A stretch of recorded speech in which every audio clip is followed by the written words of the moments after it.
will not be sponsoring anything for us. I'd like to thank Luke, if you will, come here, because this is Luke. Luke has been the real man that's been doing it everything. I'm just standing up front because I'm not afraid to give out my information. I'm not scared. But Luke, here you are. Don't, just take it. Don't be scared. Here you are, Luke. Say a few words. Thanks. Well, the big squeeze is on. Can you feel it? Yeah.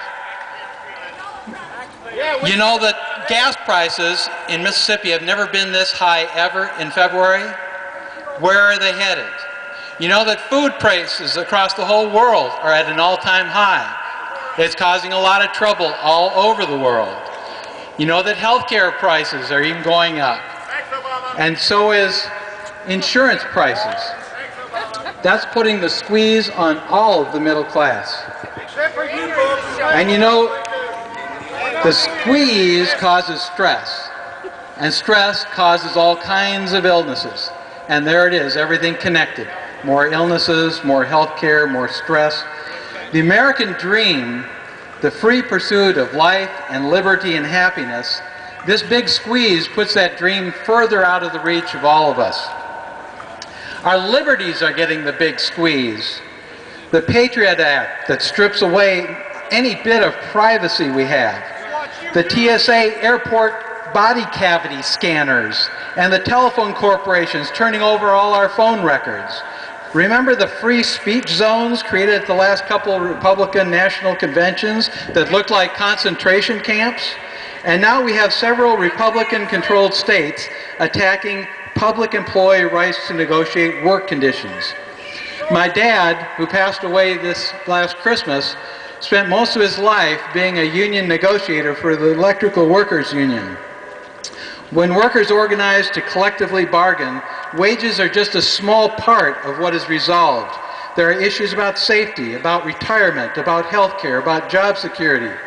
When workers don't have those rights to negotiate working conditions, the work environment begins to look a lot like servitude. This big squeeze is connected to the politics of pain and suffering.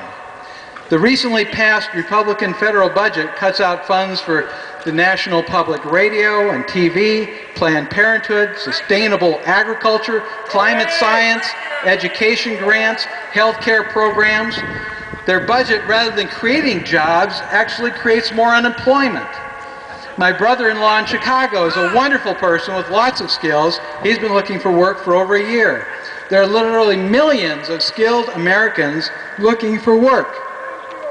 Yet the Republican budget doesn't address this tragedy, it makes it worse. We need a better dream than the politics of pain and suffering. I think most of the people in Jackson, they are not into the politics of pain and suffering. They have devoted their lives to caring for their children, their parents. We care for elders. A lot of public employees are keeping the city working. We're all about sharing and volunteering and taking care of each other. So I think it's time we got together and put forth a vision of the economy that's in tune with our caring values.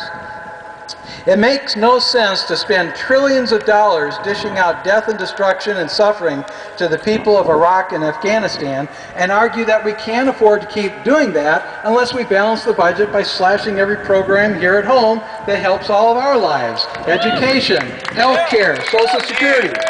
It makes no sense to spend over $1 trillion bailing out the wealthy on Wall Street and argue that now that we don't have the money to maintain Main Street or honor the patrons of public employees.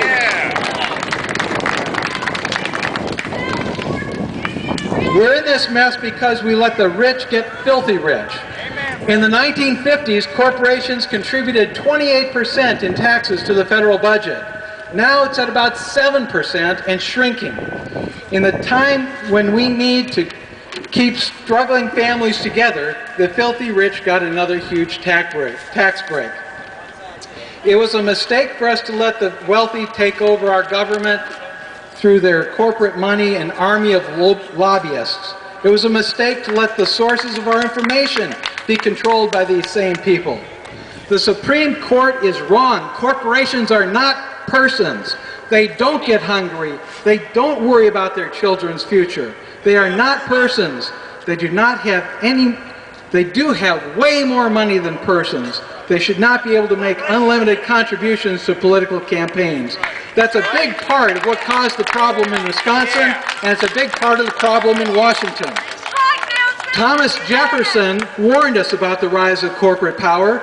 Justice Brandeis warned us that we can have a class of very wealthy, or we can have democracy, but we can't have both.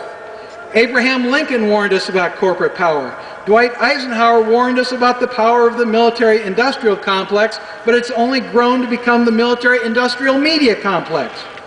If we're going to be successful in pursuing health and happiness, we're going to need to protect our environment.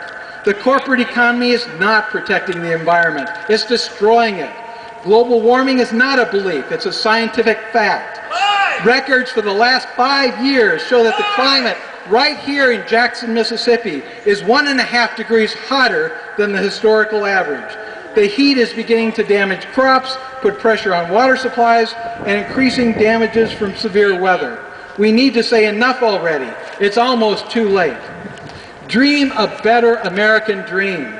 We can turn off the violent corporate world media view. There's a reason they call it programming. We can get all the news and information we need directly from each other. Protect the internet. Defend net neutrality. Don't let the government have a kill switch to shut down the internet. Dream a better American dream.